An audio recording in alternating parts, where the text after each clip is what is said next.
السلام علیکم ورحمۃ اللہ وبرکاتہ۔ ان الحمد للہ نحمده ونستعینه ونستغفره ونؤمن به ونتوکل علیہ ونعوذ باللہ من شرور انفسنا ومن سیئات اعمالنا من يهده اللہ فلا مضل له ومن يضلل فلا هادی له واشهد ان لا الہ الا اللہ واشهد ان محمدا عبده ورسوله اما بعد اعوذ باللہ من الشیطان الرجیم كل من علیہا فان ويبقى وجه ربك ذو الجلال والاکرام۔ محترم مشاہدین کرام، موت ایک ایسی حقیقت ہے جس کا اعتراف ہر فرد بشر کو ہے۔ اس سے کسی کو چھٹکارا نہیں ہے۔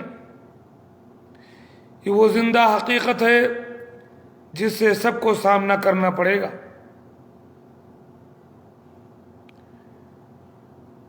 میت کے سلسلے میں کچھ مسائل اور احکامات کا میں نے ذکر کیا پہلی قسط میں، اور یہ جو کچھ میں بیان کر رہا ہوں وہ ہے حافظ عمران ایوب لاہوری حفظہ اللہ کی کتاب جنازے کی کتاب سے یہ درس پیش خدمت ہے۔ آج کا درس ہے باب اغسال المیت، میت کو غسل دینے کا بیان۔ پہلا مسئلہ، زندہ افراد پر واجب ہے کہ وہ مرنے والے مسلمان کو غسل دیں، مرد ہو یا عورت ہو، میت کو غسل دینا واجب ہے۔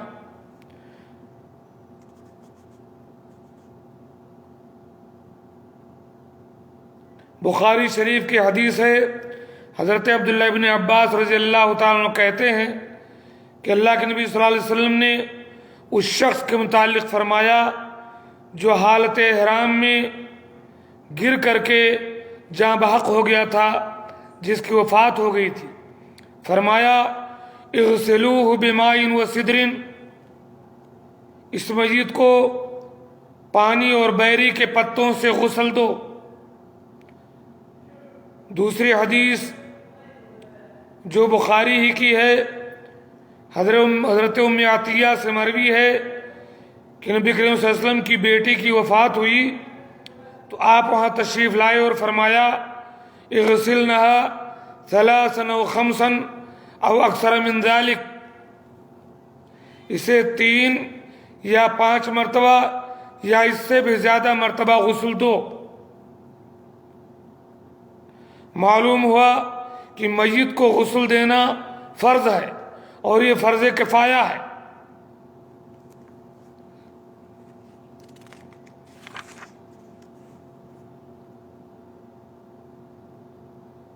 اور اس پر تمام علماء کا اتفاق ہے کہ میت کو غسل دینا بہرحال ضروری ہے، مستحسن ہے، اور بعض کے نزدیک واجب، اور اس پر امت کا اجماع ہے۔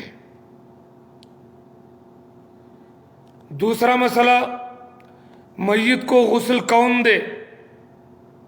تو اس سلسلے میں راجح بات یہ ہے کہ قریبی رشتہ دار دوسروں سے زیادہ مستحق ہیں جبکہ وہ میت کی جنس سے ہو، یعنی مرد مرد کو، عورت عورت کو۔ اگر قریبی رشتہ دار موجود ہیں، اسے غسل دینے کا طریقہ معلوم ہے، تو قریبی رشتہ دار زیادہ مستحق ہے غسل کا۔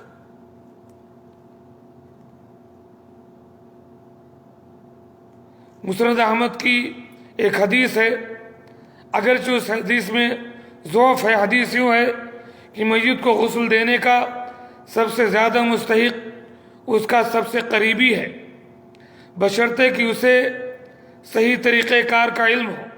لیکن اگر علم نہ ہو تو پھر جسے تم سمجھو کہ اس کے پاس تقوی اور امانت کا کچھ حصہ ہے وہ غسل دے دے۔ یہ روایت اگرچہ ضعیف ہے تاہم یہ بات درست ہے کہ قریبی رشتہ دار ہی محبت، شفقت، راز کی باتیں چھپانے میں زیادہ امین اور مکمل توجہ کے حامل ہونے کی وجہ سے زیادہ مستحق ہے۔ واللہ اعلم۔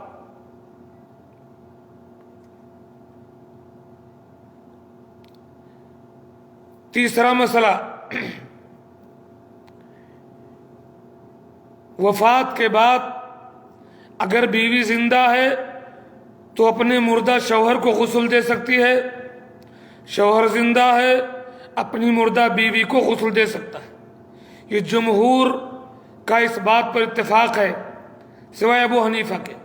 تمام علماء اس بات پر متفق ہیں محققین کہ بیوی شوہر کو اور شوہر بیوی کو غسل دے سکتا ہے۔ دلیل کیا ہے؟ ابن ماجہ کی صحیح حدیث ہے، حضرت عائشہ رضی اللہ تعالیٰ عنہ سے مروی ہے کہ اللہ کے رسول صلی اللہ علیہ وسلم نے ان سے ایک بار فرمایا، لو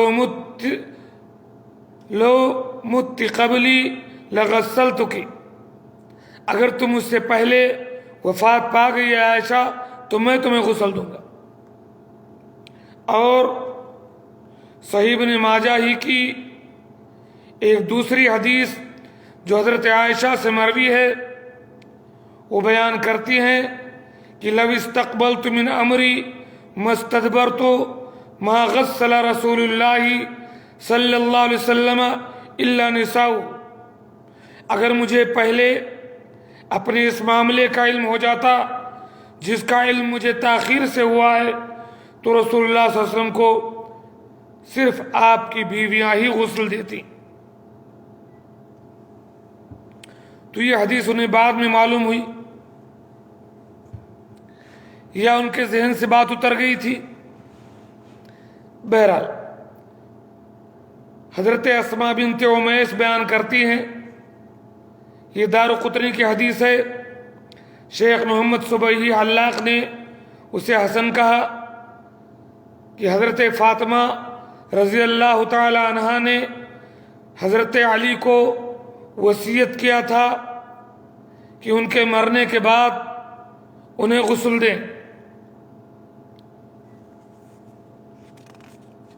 ایسے ہی چنانچہ دارقطنی ہی کی حدیث کے مطابق یہ بات ثابت ہے کہ جب حضرت فاطمہ کا انتقال ہوا تو حضرت علی ہی نے انہیں غسل دیا۔ ایسے ہی موطا کی حدیث ہے، حضرت عبداللہ بن ابی بکر بیان کرتے ہیں کہ اسماء بنت عمیس رضی اللہ عنہا جو ابو بکر کی بیوی تھی، انہوں نے حضرت ابو بکر کو ان کی وفات کے بعد غسل دیا۔ پھر انہوں نے وہاں موجود مہاجرین سے دریافت کیا کہ آج سخت سردی ہے، کیا مجھ پر بھی غسل ہے؟ تو انہوں نے کہا کہ نہیں۔ معلوم یہ ہوا کہ مرنے کے بعد بیوی شوہر کو اور شوہر بیوی کو غسل دے سکتے ہیں، کوئی حرج نہیں۔ علامہ ابن باز رحمۃ اللہ علیہ کہتے ہیں شرعی دلائل نے یہ بات ثابت کر دیا کہ بیوی اپنے شوہر کو غسل دے اور اس کے قابل ستر اعضاء کو دیکھ لے تو کوئی حرج نہیں، ایسے ہی مرد اپنے بیوی کو غسل دے اور اس کے قابل ستر اعضاء کو دیکھ لے تو کوئی حرج نہیں ہے۔ علامہ البانی بھی اسی کا قائل ہے، علامہ ابن عثیمین بھی اسی کا قائل ہے، علامہ صالح فوزان بھی یہی منہج رکھتے ہیں، سید سابق کا بھی یہی منہج ہے، سعودی مجلس افتاء کا بھی یہی منہج ہے کہ بیوی شوہر کو، شوہر بیوی کو غسل دے سکتے ہیں۔ احناف کی بات قابل رد ہے، ان کے پاس اس کی کوئی دلیل نہیں، ان کی بات صریح حدیث اور علماء امت کے اقوال کے خلاف ہے۔ چوتھا مسئلہ، کیا حائضہ عورت کسی عورت کو غسل دے سکتی ہے، مردہ عورت کو؟ سعودی مجلس افتاء کا یہ فتویٰ ہے کہ حائضہ عورت کے لیے جائز ہے کہ وہ دوسری مردہ عورتوں کو غسل دے، انہیں کفن پہنائے، اور مردوں میں سے وہ اپنے شوہر کو بھی اگر اس کا شوہر وفات پا جائے تو غسل دے سکتی ہے۔ جنازے کو غسل دینے میں حیض کوئی رکاوٹ نہیں ہے۔ پانچواں مسئلہ، شہید کو غسل نہیں دیا جائے گا۔ جو آدمی میدان جنگ میں مارا گیا اس کو غسل نہیں دیا جائے گا۔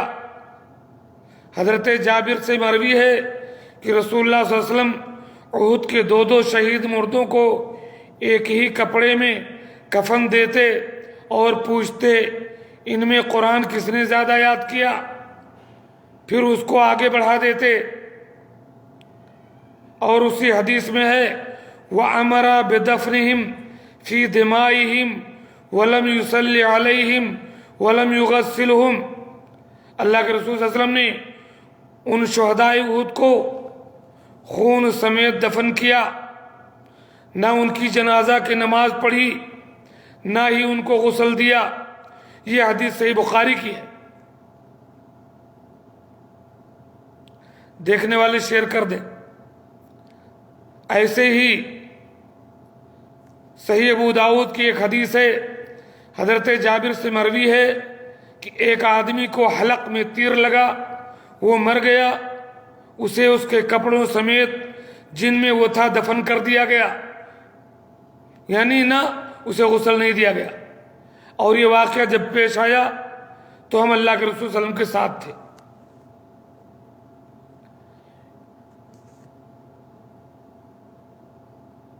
مسند احمد کی ایک دوسری صحیح حدیث میں ہے کہ اللہ کے رسول صلی اللہ علیہ وسلم نے فرمایا لا تغسلوہم فإن كل جرح يفوح مسكا يوم القیامہ ولم يصل علیہم۔ جو میدان جنگ میں شہید ہو جائیں انہیں غسل نہ دو، کیونکہ روز قیامت ان کا ہر زخم خوشبو پھینک رہا ہوگا، اور وہ آپ صلی اللہ علیہ وسلم نے ان کی نماز جنازہ بھی نہیں پڑھی۔ معلوم یہ ہوا کہ شہید کو غسل نہیں دیا جائے گا۔ جمہور علماء، امام شافعی، امام مالک اسی کے قائل ہیں کہ کسی بھی حالت میں غسل نہیں دیا جائے گا۔ البتہ امام احمد اور ابو حنیفہ کہتے ہیں کہ اگر وہ جنبی ہے، ناپاک ہے، تو اسے غسل دیا جائے گا، کیونکہ حضرت حنظلہ کو فرشتوں نے غسل دیا تھا۔ لیکن راجح بات یہ ہے کہ شہید کو کسی بھی حالت میں غسل نہیں دیا جائے گا، چاہے وہ جنبی ہو یا پاک ہو، کیونکہ فرشتوں کا غسل دینا کوئی دلیل نہیں۔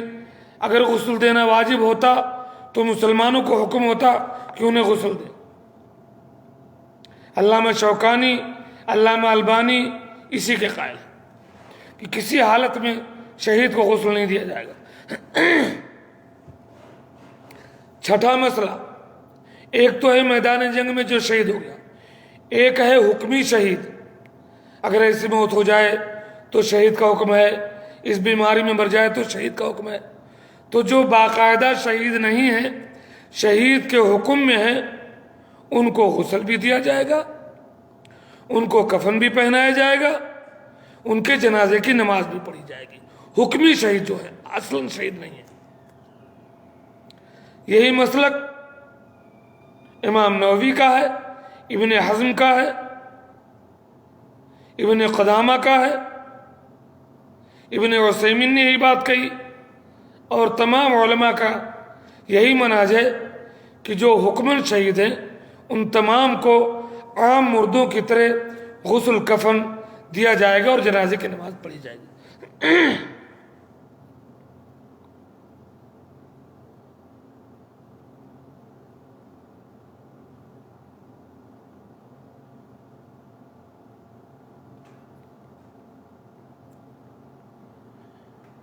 ساتواں مسئلہ، نبی پاک صلی اللہ علیہ وسلم کو ایک بات آ گئی بیچ میں، نبی پاک صلی اللہ علیہ وسلم کو کپڑوں سمیت غسل دیا گیا، آپ کے کپڑے آپ کے بدن سے نہیں اتارے گئے تھے۔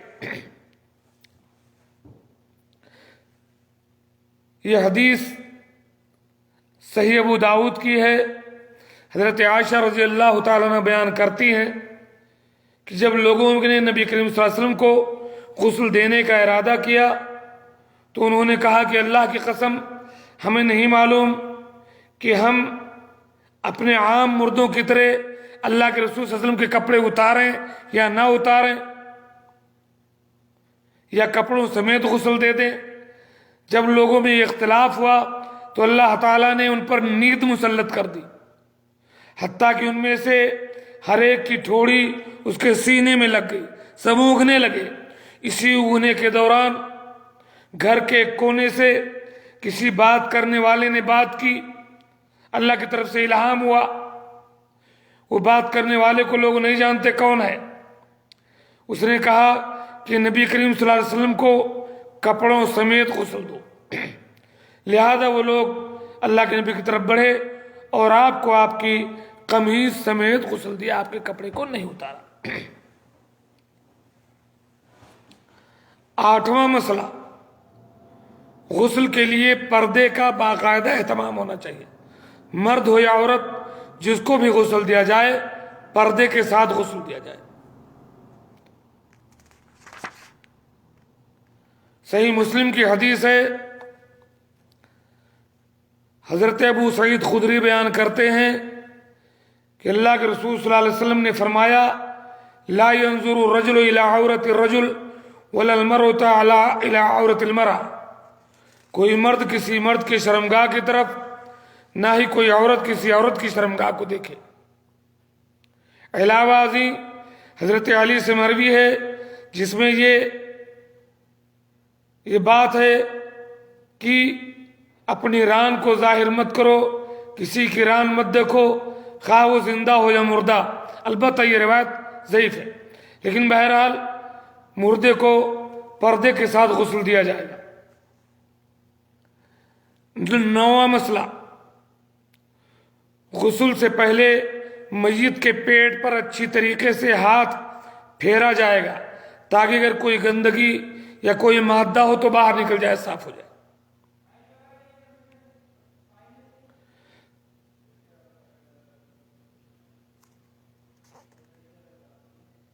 بیہقی اور حاکم کی صحیح حدیث ہے، حضرت علی سے روایت ہے کہ میں رسول اللہ صلی اللہ علیہ وسلم کو غسل دینے لگا تو میں نے وہ چیز دیکھنے کے لیے جو عموماً میت سے خارج ہوتی ہے، فضلہ وغیرہ، آپ کے جسم پر اچھی طریقے سے ہاتھ پھیر کر دیکھا مگر کچھ نظر نہ آیا۔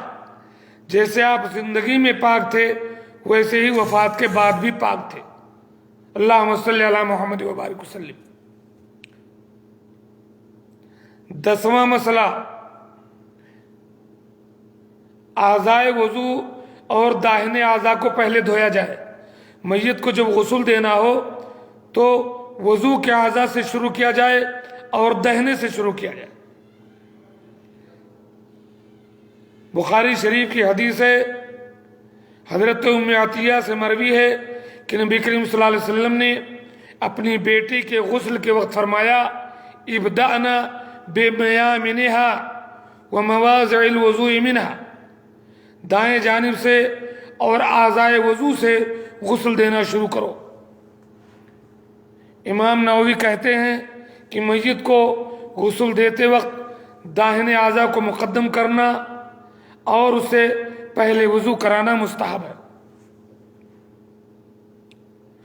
11واں مسئلہ، غسل 3 مرتبہ یا 5 مرتبہ یا اس سے زیادہ مرتبہ حسب ضرورت دینا چاہیے۔ جیسی ضرورت ہے، اگر یہ 3 مرتبہ میں بالکل صاف ہو جائے 3 بار، اور ضرورت ہو 5 بار غسل دیں، اور ضرورت ہو اس سے زیادہ بھی غسل دے سکتے ہیں۔ اور پانی میں بیری کے پتوں کا استعمال مستحب ہے۔ حضرت ام عطیہ کہتی ہیں کہ نبی کریم صلی اللہ علیہ وسلم ہمارے پاس اس وقت تشریف لائے جب ہم آپ کی صاحبزادی کو غسل دے رہے تھے۔ آپ نے فرمایا اسے 3 مرتبہ یا 5 مرتبہ یا اس سے زیادہ مرتبہ غسل دو اگر تم ضرورت محسوس کرو۔ غسل پانی اور بیری کے پتوں سے دو، اور آخر میں کافور کہا یا کچھ کافور ڈال دینا، اور غسل سے فارغ ہو کر کے مجھے خبر دو۔ چنانچہ ہم نے جب غسل دے لیا آپ کو خبر دیا، آپ نے ہمیں اپنا اظہار دیا اور فرمایا کہ اسے اس کی قمیص بنا دو، اور آپ کی مراد اپنے اظہار سے تھی۔ یہ حدیث صحیح بخاری کی ہے۔ اور ایک روایت میں یہ لفظ ہے ثلاثاً و خمساً و سبعاً، یعنی ضرورت کے تحت 3 بار، 5 بار یا 7 بار بھی غسل دیا جا سکتا ہے۔ سنن نبی داؤد کی ایک روایت میں ہے او سبعاً او اکثر من ذالک اذا رأیتنہ، 7 بار یا اس سے بھی زیادہ اگر ضرورت ہو تو تم غسل دو۔ یہ بھی ابو داؤد کی حدیث ہے۔ ان احادیث سے معلوم ہوا کہ میت کو وضو کرا کر کے کم از کم 3 مرتبہ ضرور غسل دینا چاہیے، بوقت ضرورت 5 یا 7 یا اس سے بھی زیادہ طاق عدد کا لحاظ کرتے ہوئے غسل دیا جا سکتا ہے۔ بیری کے پتے استعمال کرنے کا حکم محض نظافت اور صفائی کی غرض سے، اگر اس کے قائم مقام کوئی دوسری چیز ہو، صابن، شیمپو وغیرہ، تو اسے استعمال کیا جا سکتا ہے۔ 12واں مسئلہ، غسل کے آخر میں کافور کا استعمال کیا جائے۔ حضرت ام عطیہ کی روایت میں جو بھی گزری ہے موجود ہے کہ اجعلناها فی الاخیرۃ کافورا، کہ آخر میں کافور یا کوئی خوشبو ملا دینا۔ جمہور علماء اس کا یہی معنی لیتے ہیں کہ آخری مرتبہ پانی میں کافور یا کوئی خوشبو ڈال دیں۔ احناف اور اوزاعی کہتے ہیں کہ اس کا مفہوم یہ ہے کہ غسل کے بعد جسم پر کافور ڈال دیں۔ امام شوکانی کہتے ہیں ظاہر یہی ہے کہ کافور کو پانی میں ملا دیا جائے۔ کافور لگانے کی حکمت یہ ہے کہ میت خوشبودار ہو جائے، کیونکہ اس وقت فرشتے حاضر ہوتے ہیں۔ بالخصوص کافور ہی کا اس لیے حکم ہے کیونکہ اس کی خاصیت یہ بھی ہے کہ جس چیز میں کافور استعمال کیا جاتا ہے وہ چیز جلدی بدلتی نہیں ہے، اس کی بس میں بدبو جلدی نہیں آتی ہے۔ اور اس کا فائدہ یہ بھی ہے کہ اسے لگانے کے بعد کوئی موذی اور خطرناک جانور میت کے قریب نہیں آتا کہ اس کے گوشت کو نقصان پہنچائے۔ عبد الرحمن مبارک پوری رحمۃ اللہ علیہ نے کہا کہ میت کو کستوری کی خوشبو لگانا بھی جائز ہے۔ 13واں مسئلہ، علامہ البانی رحمۃ اللہ علیہ کہتے ہیں کہ عورت کے بال کھول کر اچھی طرح دھونے چاہیے۔ احکام الجنائز میں یہ بات آپ نے کہی ہے۔ اسی طریقے سے بخاری کی حدیث ہے، حضرت ام عطیہ کہتی ہیں کہ نقضنہ ثم غسلنہ ثم جعلنہ 3 قروء، انہوں نے آپ صلی اللہ علیہ وسلم کی بیٹی کو غسل دیتے وقت ان کے بالوں کو کھولا، پھر انہیں دھویا، پھر ان کی 3 چوٹیاں بنائیں۔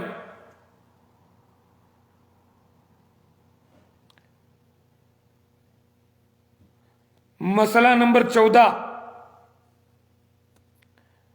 مسواک کرانے کا حکم۔ میت کو مسواک کرانے کا کیا حکم ہے؟ علامہ ابن باز رحمۃ اللہ علیہ کہتے ہیں کہ میت کو مسواک کرانے کے لیے میرے پاس کوئی دلیل نہیں میرے علم میں۔ میت کو صرف وضو کرایا جائے، غسل دیا جائے، اور اگر کوئی زندہ آدمی کی طرح اسے کلی کے وقت مسواک بھی کرا دے تو کوئی حرج نہیں ہے۔ مجموعہ فتاوی ابن باز۔ مسئلہ نمبر 15،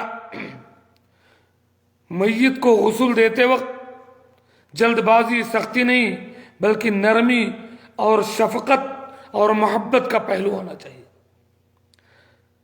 حضرت عائشہ رضی اللہ تعالی عنہ سے مروی ہے، صحیح ابو داؤد کی حدیث ہے کہ اللہ کے رسول صلی اللہ علیہ وسلم نے فرمایا کسر عظم المیت ککسرہ حیا، میت کی ہڈی کو توڑنا زندہ انسان کی ہڈی کو توڑنے کی طرح ہے۔ علامہ شوکانی کہتے ہیں اس حدیث میں یہ ثبوت موجود ہے کہ میت کو غسل دینے میں، کفن پہنانے میں، اسے اٹھانے میں اس طرح کے دیگر امور میں نرمی کا پہلو غالب ہونا چاہیے تاکہ مردے کو کوئی نقصان نہ پہنچے، اس کی ہڈی وغیرہ نہ ٹوٹے۔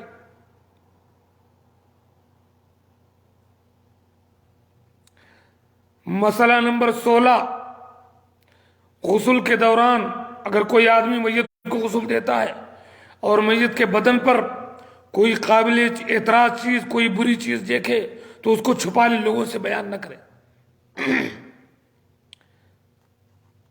بخاری شریف کی حدیث ہے، حضرت ابن عمر کہتے ہیں کہ اللہ کے نبی صلی اللہ علیہ وسلم نے فرمایا، من ستر مسلمن سترہ اللہ یوم القیامہ، جس نے کسی مسلمان کے عیب کو چھپا لیا اللہ تعالیٰ قیامت کے دن اس کا عیب چھپا لے گا۔ علامہ شوکانی کہتے ہیں اس حدیث میں مسلمان کی پوشیدہ باتوں پر پردہ ڈالنے کا حکم ہے۔ ظاہری طور پر اس حدیث میں زندہ اور مردہ کے درمیان کوئی فرق نہیں، لہذا اس کے عموم میں تمام عیوب اور قابل راز باتیں شامل ہیں جنہیں میت کو غسل دینے والا دیکھتا ہے، اسے چاہیے کہ وہ اس چیز کو چھپا لے۔ اور ایک اور حدیث ہے جسے علامہ البانی نے سلسلۃ الصحیحہ میں حسن کہا کہ اللہ کے نبی صلی اللہ علیہ وسلم نے فرمایا، من غسل میتن، جو کسی میت کو غسل دے، فسترہ، اور میت کے بدن پر کوئی قابل اعتراض چیز، کوئی بری چیز دیکھ لے اور اس کو چھپا لے، کسی سے بیان نہ کرے، سترہ اللہ من الذنوب، تو قیامت کے دن اللہ تعالیٰ اس کے گناہوں پر پردہ ڈال دے گا، اور دنیا میں بھی اللہ تعالیٰ اس کے عیب کو چھپا لے گا۔ جو دوسرے مسلمان بھائی کے عیب کو چھپاتا ہے اللہ اس کے عیب کو چھپا لے گا۔ وعلیکم السلام ورحمۃ اللہ وبرکاتہ۔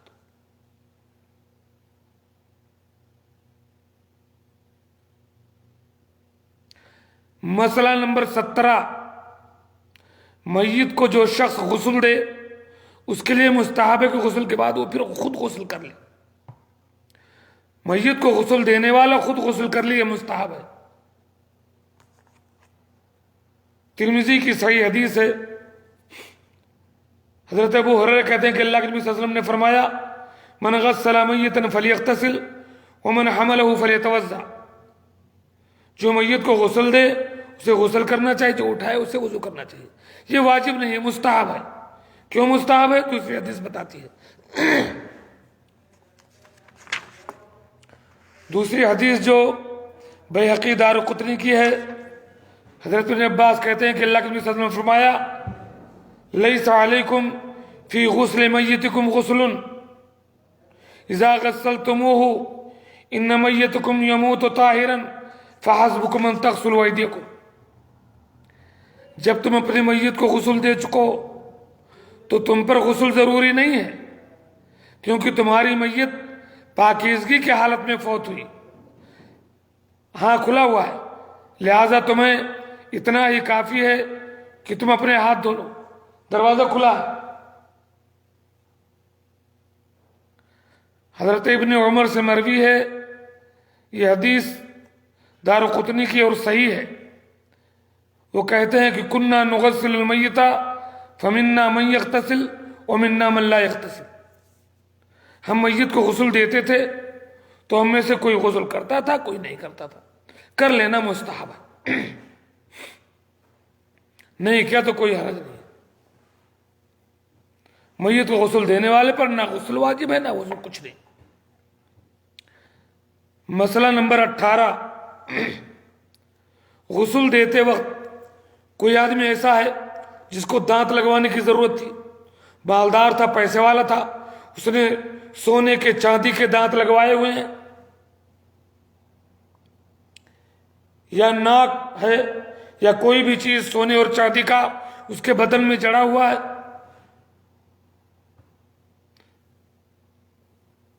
تو علامہ ابن باز کہتے ہیں کہ جب کوئی فوت ہو اور اس نے سونے یا چاندی کے دانت لگوائے ہوں اور وہ دانت آسانی سے نہ اتریں تو انہیں لگے رہنے دینے میں کوئی حرج نہیں۔ اب اس کو منہ کھول کر کے نوچنا، میت کو تکلیف دینا، اگر آسانی سے نکل آئے تو ٹھیک ہے، لیکن اگر پریشانی ہو، مشقت ہو، مشکل ہو تو پڑے رہنے میں کوئی حرج نہیں، خواہ میت مقروض ہو نہ ہو۔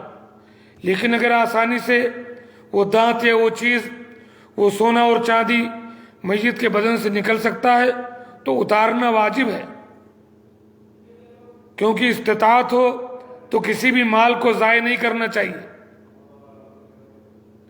سعودی مجلس افتاء کا فتویٰ ہے کہ اگر سونے کے دانت اتارنا ممکن ہو تو مال کی حفاظت اور زندہ ورثہ کو نفع پہنچانے کی غرض سے انہیں اتار لینا چاہیے، لیکن انہیں اگر اتارنا مشکل ہے تو چھوڑ دینے میں کوئی حرج نہیں۔ مسئلہ نمبر 19، جو آدمی میت کو غسل دیتا ہے کیا اس کو بطور محنتانہ پیسہ دینا، اجرت دینا جائز ہے یا نہیں؟ سعودی مجلس افتاء کا کہنا ہے کہ بہتر یہ ہے کہ میت کو وہ غسل دے مسلمانوں میں سے جو لوگ وہاں حاضرین ہیں اور خالص رضا الہی کے غسل، اور اگر بعد میں غسل دینے والے کو میت کے اولیاء کچھ دے دیں تو کوئی حرج نہیں۔ ہمیں امید ہے کہ وہ غسل دینے کے اجر و ثواب سے محروم نہیں ہوگا، لیکن اگر ابتدا ہی میں اس نے اجر کی نیت کر رکھی ہے تو اللہ تعالیٰ اسے پیسہ ملنے کے باوجود بھی اجر دے گا۔ لیکن اگر کوئی غسل دینے والا میسر نہ ہو جو صدقہ کرتے ہوئے غسل دے تو بطور اجرت آدمی لا کر کے غسل دلوانا جائز ہے۔ مسئلہ نمبر 20، میت کے ناخن اور بال کاٹنے کا حکم۔ علامہ ابن قدامہ رحمۃ اللہ علیہ نے کہا کہ اگر میت کی مونچھیں طویل ہوں تو کاٹ دیا جائے، مستحب ہے۔ یہی امام حسن، بکر ابن عبداللہ، حضرت سعید ابن جبیر اور امام اسحاق کا موقف ہے۔ ناخن کے متعلق فرماتے ہیں کہ مونچھوں کی طرح ناخن کا کاٹنا بھی جائز ہے اگر بہت بڑے ہوئے ہوں تو، اور ناف کے نیچے کے بالوں کے بارے میں انہوں نے اس بات کو ترجیح دی کہ انہیں نہ کاٹا جائے، کیونکہ اس سے میت کو ننگا کرنا اور اس کے سطر کی بے حرمتی لازم آئے گی جو درست نہیں ہے۔ علامہ ابن باز کہتے ہیں رحمۃ اللہ علیہ کہ میت کی مونچھیں اور ناخن کا کاٹنا مستحب ہے، البتہ زیر ناف مڑنے، بغل کے بال اکھیڑنے سے متعلق میرے علم میں کوئی ایسی دلیل نہیں جو اس کے مشروع ہونے پر دلالت کرے، لہذا اسے چھوڑ دینا چاہیے۔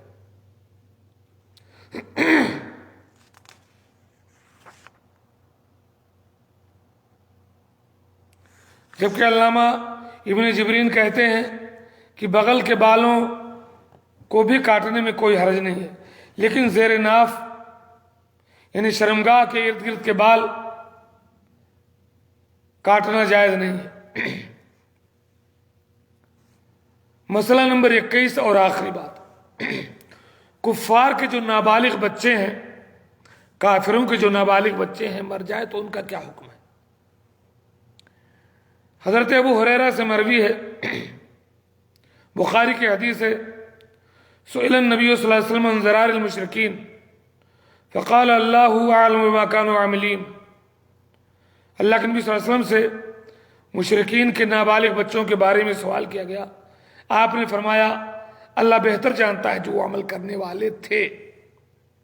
امام نووی کہتے ہیں صحیح مذہب محققین کا یہ ہے کہ مشرکین کی فوت ہونے والی نابالغ اولاد جنتی ہے۔ علامہ ابن باز کہتے ہیں جب کوئی غیر مکلف بچہ یعنی نابالغ بچہ کافر والدین کے پاس فوت ہو جائے تو دنیا کے حکام میں اس کا حکم وہی ہے جو اس کے والدین کا ہے، کیوں نہیں انہی کے پاس فوت ہوا ہے۔ نہ اسے غسل دیا جائے گا، نہ جنازہ پڑھی جائے گی، نہ اسے مسلمانوں کے قبرستان میں دفن کیا جائے گا۔ البتہ آخرت میں اس کا معاملہ اللہ کی طرف ہے۔ علامہ ابن عثیمین کہتے ہیں کہ جب کفار کے ایسے بچے فوت ہوں جو ابھی بلوغت کی عمر کو نہیں پہنچے اور ان کے والدین کافر ہوں تو ان کا حکم کافر والا ہی ہے، نہ غسل دیا جائے گا، نہ کفن، نہ ان کی جنازے کی نماز پڑھی جائے گی۔ اور نہ ہی انہیں مسلمانوں کے ساتھ دفن کیا جائے گا کیونکہ ان کے والدین کافر ہیں۔ یہ دنیا میں ہے، البتہ آخرت کے متعلق اللہ بہتر جانتا ہے کہ وہ کیا عمل کرنے والے تھے۔ اللہ تعالیٰ ہمیں جیتے جی ایمان پر قائم رکھے، ہمارا خاتمہ ایمان پر کرے، اور اللہ تعالیٰ ہم میں سے جو لوگ اس دنیا سے جا چکے ہیں ان کے نیک اعمال کو قبول فرمائے، ان کے گناہوں سے درگزر کرے، قبر کے عذاب سے محفوظ رکھے، انہیں جنت الفردوس میں داخل کرے۔ آمین۔ السلام علیکم۔